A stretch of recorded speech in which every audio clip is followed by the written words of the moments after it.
Healthcare and immigration are certainly two driving issues being hammered home as we head into next week's midterm elections. As Democrats focus in on healthcare, President Trump has made refugee caravans his major push right now, though last night he also tried to blunt Democrats' healthcare push by stealing a key campaign rallying point.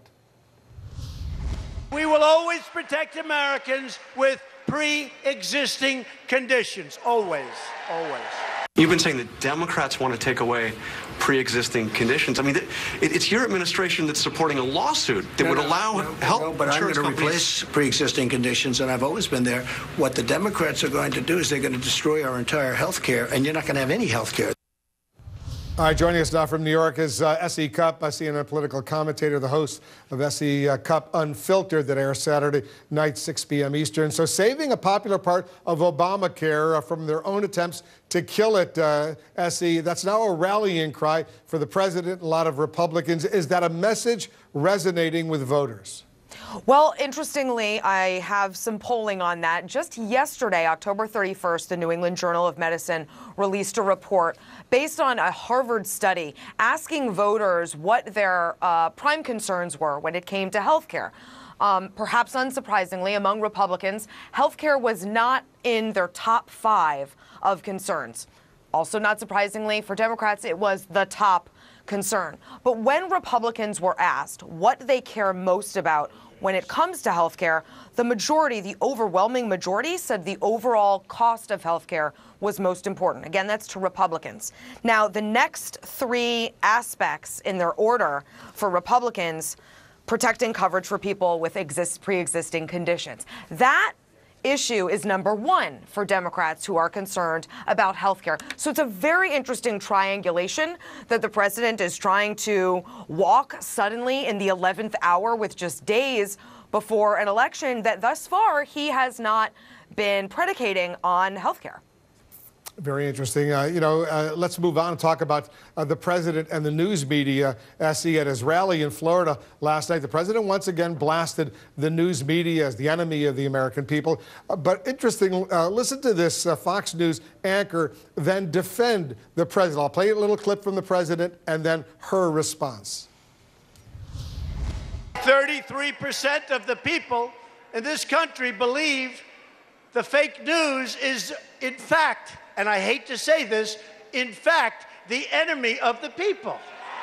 You watch other people report on what you say, and it's completely different than what you mean. Well, that has to be frustrating, and that's why he's saying it's fake news. And he's saying if you don't want to be called the enemy, then get the story right, be accurate, and report the story the way that I want it reported.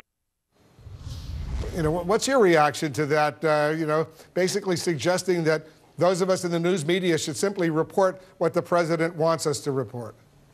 I was gobsmacked. I saw that this morning and I tweeted it out without commentary. Just that quote, because it is so disturbing. And I know Ainsley, she's a lovely person. She's, she's a kind person. I think she means well.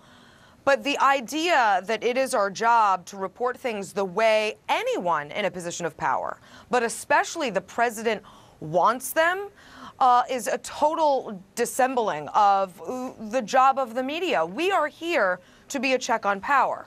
We are not his press shop. We are not his spokesperson. We are not his marketing team.